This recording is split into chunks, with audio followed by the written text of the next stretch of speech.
অবশেষে পশ্চিমবঙ্গে voter verification বা এসআইআর এর দিনক্ষণ ঘোষণা হয়ে গেল। 2রা নভেম্বর থেকে রাজ্যে শুরু এসআইআর। ভোট প্রস্তুতিতে কড়া কমিশন। তাহলে কি 2রা নভেম্বর থেকে পশ্চিমবঙ্গে সম্পূর্ণরূপে এসআইআর বা ভোটার কার্ডের যাচাই পর্বের কাজ শুরু হয়ে যাবে?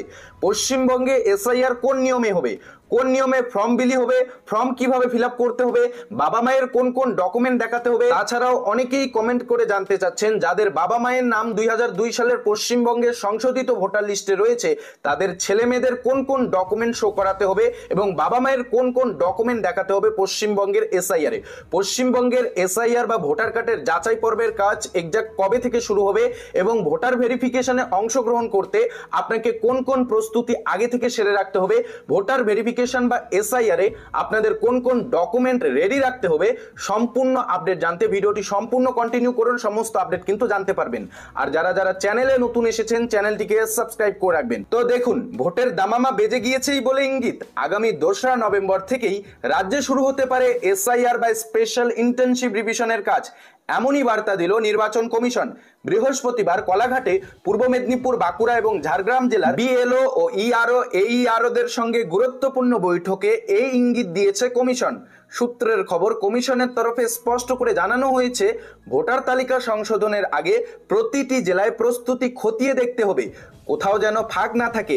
কেবল কাজের প্রস্তুতি নয়, চাই মাঠে নেমে বাস্তব যাচাই। কমিশনের এক কর্তা বলেন, ভোটার তালিকা নির্ভুল করতেই এসআইআর। সমস্ত অফিসারদের নির্দিষ্ট সময়ের মধ্যে কাজ শেষ করতে হবে। অনিয়ম মিললে দায় এড়ানো যাবে না বলে ইতিমধ্যেই কমিশনের তরফে জানানো হয়েছে। সূত্রের খবর, আগামী দিনে প্রতিটি জেলায় বিএলওদের সঙ্গে পৃথক পৃথক বৈঠকের পরিকল্পনা রয়েছে কমিশনের। জেলাভিত্তিক রিপোর্ট চাওয়া হয়েছে খুব শীঘ্রই। রাজ্য প্রশাসনের এক কর্তা বলেন, কমিশনের তরফে স্পষ্ট নির্দেশ এসেছে, সবাইকে সতর্ক থাকতে বলা হয়েছে। এক কথায় নির্বাচনের প্রস্তুতি শুরু করেই ফেলল কমিশন। নভেম্বর থেকে রাজ্য জুড়ে ভোটার তালিকা যাচাইয়ের সাব বার্তা। গাফিলতিতে এবার ছাড় নয়। মঙ্গলবার রাতেই দিল্লি থেকে কলকাতায় এসে পৌঁছেছে কমিশনের উচ্চ পর্যায়ের দল। ওই দলে রয়েছেন উপনির্বাচন কমিশনার জ্ঞানেশ ভারতী, তথ্য প্রযুক্তি শাখার ডিরেক্টর জেনারেল সীমা খান্না, কমিশনের সচিব এসবি যোশী এবং উপসচিব অভিনব আগরওয়াল। বুধবার সকালে তাদের নেতৃত্বেই হয় রাজ্যের জেলা শাসকদের সঙ্গে বৈঠক। সেখানে কমিশনের তরফে সাফ জানানো হয়েছিল 15ই অক্টোবরের মধ্যে শেষ করতে হবে সমস্ত প্রস্তুতি। অর্থাৎ আগামী 15ই অক্টোবরের মধ্যে রাজ্যে এসআইআর প্রস্তুতির সমস্ত কাজ শেষ করতে হবে। সময় মতো বিজ্ঞপ্তি জারি ও ফর্ম বিতরণে যেন কোনো গাফিলতি না হয় সে বিষয়ে নজর দিতে বলা হয়েছে। জানা গিয়েছে ওই বৈঠকে কমিশন দেখেছে কোথায় কতটা কাজ এগিয়েছে। সরেজমিনে সেই ছবি দেখা হয়। স্পষ্ট জানানো হয়েছে বিজ্ঞপ্তি প্রকাশের 4-5 দিনের মধ্যেই অন্তত 30% ফর্ম ছাপানোর কাজ শেষ করতে হবে। প্রতিটি জেলার নিজস্ব পরিকাঠামো ব্যবহার করে সেই ছাপার কাজ করতে হবে। বিহারের মতো এক জায়গায় থেকে ফর্ম পাঠানোর পথে হাঁটবে না কমিশন। রাজ্যে এই মুহূর্তে প্রায় 7.65 কোটি ভোটার রয়েছে। তাদের জন্য ছাপাতে হবে অন্তত 15 কোটিরও বেশি আবেদনপত্র, অর্থাৎ ডবল ফর্ম কিন্তু ছাপানো হবে। প্রতিটি ভোটারের জন্য 2টি করে ফর্ম একটি ভোটারের হাতে থাকবে, অন্যটি সংগ্রহ করে আনবে বিএলও। দিল্লি থেকে সফট কপি পাঠানোর পরেই ফর্ম ছাপানোর কাজ শুরু হবে। তারপর সেই ফর্ম বিলি করা হবে বুথ লেভেল অফিসারদের, অর্থাৎ বিএলওদের হাতে সেই ফর্ম বিলি করা হবে। এরপর বাড়ি বাড়ি গিয়ে সেগুলি পৌঁছে দেবে তারাই, অর্থাৎ বিএলওরাই সরাসরি সেই ফর্ম নিয়ে ভোটারদের বাড়িতে যাবে। এরপর ভোটারদের বাড়িতে গিয়ে যাবতীয় ডকুমেন্ট দেখিয়ে সেই ফর্ম পূরণ করতে হবে। কোন কোন ডকুমেন্ট দেখাতে হবে না, যাদের 2002 সালে সংশোধিত ভোটার লিস্টে নাম রয়েছে, পশ্চিমবঙ্গে যে শেষবার এসআইআর হয়েছিল ওই লিস্টে যাদের নাম ছিল, 2002 সালেই কিন্তু পশ্চিমবঙ্গে শেষ এসআইআর হয়েছিল, ওই লিস্টে যাদের নাম থাকবে তাদের আর কোনো ডকুমেন্ট চাইবে না সরকারি আধিকারিকেরা বা বিএলওরা, বা যারা আপনাদের বাড়িতে ভোটার ভেরিফিকেশনের জন্য আসবে সেই আধিকারিকগণ আপনার কাছে আর কোনো ডকুমেন্ট চাবে না।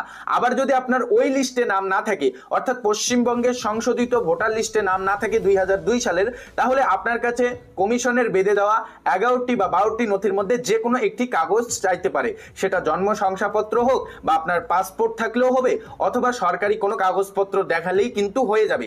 এবার প্রশ্ন হচ্ছে, যাদের বাবা মায়ের নাম 2002 সালের সংশোধিত ভোটার লিস্টে রয়েছে তাদের ছেলে মেয়েদের কি কোনো গুরুত্বপূর্ণ ডকুমেন্ট দেখাতে হবে? তো দেখুন, ইতিমধ্যেই কমিশন সূত্রে যেটা আপডেট, পশ্চিমবঙ্গের 2002 সালের সংশোধিত ভোটার লিস্টে যাদের বাবা মায়ের নাম রয়েছে বা অভিভাবকের নাম রয়েছে তাদের ছেলে মেয়েদের তেমন কোনো গুরুত্বপূর্ণ ডকুমেন্ট না দেখালেও হবে। শুধুমাত্র ঠিকানার পরিচয়ের প্রমাণপত্র হিসাবে আধার কার্ড বা অন্যান্য কোনো নথি দেখালেও আপনাদের কিন্তু এসআইআর হয়ে যাবে। এবার যাদের 2002 সালের সংশোধিত ভোটার লিস্টে নাম থাকবে না তাদেরকে কিন্তু 11টি ডকুমেন্টের মধ্যে যে কোনো একটি ডকুমেন্ট দেখাতে হবে। আর এবার আসছে আধার কার্ড প্রসঙ্গ নিয়ে। আধার কার্ড দেখিয়েই কি পশ্চিমবঙ্গের ভোটাররা এসআইআর করে নিতে পারবেন? তো দেখুন, ইতিমধ্যেই বিহারে যে এসআইআর হয়ে গেল, বিহারের এসআইআরে আধার কার্ডকে 11টি ডকুমেন্টের সঙ্গে 12 নম্বর ডকুমেন্ট হিসাবে মান্যতা দেওয়া হয়েছে। আধার কার্ডকে ঠিকানার পরিচয়ের প্রমাণপত্র হিসাবে মান্যতা দেওয়া হয়েছে। তো এখন দেখার বিষয়, পশ্চিমবঙ্গের এসআইআরে আধার কার্ড দেখিয়েই ভোটাররা এসআইআর করে নিতে পারে কিনা, এই বিষয়টি নিয়ে কিন্তু এখনো খটকা রয়েছে। তো এখন দেখার বিষয় এ নিয়ে পরবর্তী কি আপডেট আসে। তাছাড়াও কমিশন যে 11টি ডকুমেন্টের কথা বলেছে, ওই 11টি ডকুমেন্টের মধ্যে আপনার কাছে যদি কোনো একটি ডকুমেন্ট থাকে তাহলেই কিন্তু আপনি এসআইআর করে নিতে পারবেন। কোন কোন 11টি ডকুমেন্টের কথা বলা হয়েছে এ নিয়ে আমরা একটি ভিডিও দিয়ে রেখেছি, সেই ভিডিওটি কিন্তু আপনারা এই ভিডিওর শেষেই পেয়ে যাবেন। ভিডিওটি চেক করে দেখবেন, ডিটেলস আপডেট বুঝতে পারবেন। তো এই ভিডিওতে আপনাদের এটাই আপডেট জানানো ছিল। ইতিমধ্যে যে আপডেটটি আপনারা দেখতে পারলেন যে 2রা নভেম্বর থেকে পশ্চিমবঙ্গে এসআইআর শুরু হতে পারে। ইতিমধ্যেই কমিশনের তরফে ডেডলাইন দিয়ে জানিয়ে দেওয়া হয়েছে যে পশ্চিমবঙ্গে আগামী 15ই অক্টোবরের মধ্যে যাবতীয় প্রস্তুতি সেরে রাখতে হবে। কোন কোন জেলায় এসআইআর এর কাজ কতটা এগিয়েছে তা সরেজমিনে এই দিন বৈঠকে খতিয়ে দেখেছে কমিশন। এরপর কমিশন কড়া নির্দেশ দিয়েছে জেলাগুলিকে দ্রুততার সঙ্গে এসআইআর প্রস্তুতি সেরে রাখতে হবে। বিজ্ঞপ্তি জারি হওয়ার 5-6 দিনের মধ্যে এসআইআর এর কাজ শুরু করে দিতে হবে। তো এখন দেখার বিষয় এসআইআর কবে শুরু হয়। জানা যাচ্ছে নভেম্বরের মধ্যেই শুরু হবে। 2রা নভেম্বর থেকে পশ্চিমবঙ্গে এসআইআর শুরু হওয়ার একটা পরিকল্পনা দেখা যাচ্ছে। তো এ বিষয়ে কিন্তু আপনাদের অপেক্ষা করতে হবে। আপনারা এই ভিডিও থেকে সমস্তটাই বুঝতে পারলেন। পশ্চিমবঙ্গে এসআইআর নিয়ে ইতিমধ্যেই যে আপডেট দেওয়া হয়েছে কমিশনের তরফে কি জানানো হয়েছে সেটা দেখতে পারলেন। আর পশ্চিমবঙ্গে এসআইআর কোন নিয়মে হবে, পশ্চিমবঙ্গের এসআইআর এ কোন কোন ডকুমেন্ট লাগবে সমস্তটাই জানতে পারলেন। এ বিষয়ে আপনার কোনো মতামত থাকলে কমেন্টে জানাবেন, কোনো কোয়ারি থাকলে আপনারা জানাতে পারেন। যথাসময়ে আমরা সেই প্রশ্নের উত্তর দেওয়ার চেষ্টা করব। এই ছিল আপডেট। আপডেটটি ভালো লাগলে অবশ্যই চ্যানেলটির সঙ্গে যুক্ত থাকবেন। চ্যানেলটিকে সাবস্ক্রাইব করে পাশে থাকা বেল আইকনটি প্রেস করে অল নোটিফিকেশনটি অন করে রাখবেন। আর হ্যাঁ, ভিডিওটিতে একটি লাইক করতে ভুলবেন না। আপনার একটি লাইক আমাদের নিত্য নতুন ভিডিওগুলি ক্রিয়েট করতে অনেকটাই উৎসাহিত করে। সর্বশেষ বলে রাখবো, আপনি যদি এই ভিডিওটি ফেসবুক থেকে দেখে থাকেন তাহলে দয়া করে ফেসবুক পেজটি ফলো দিয়ে রাখবেন।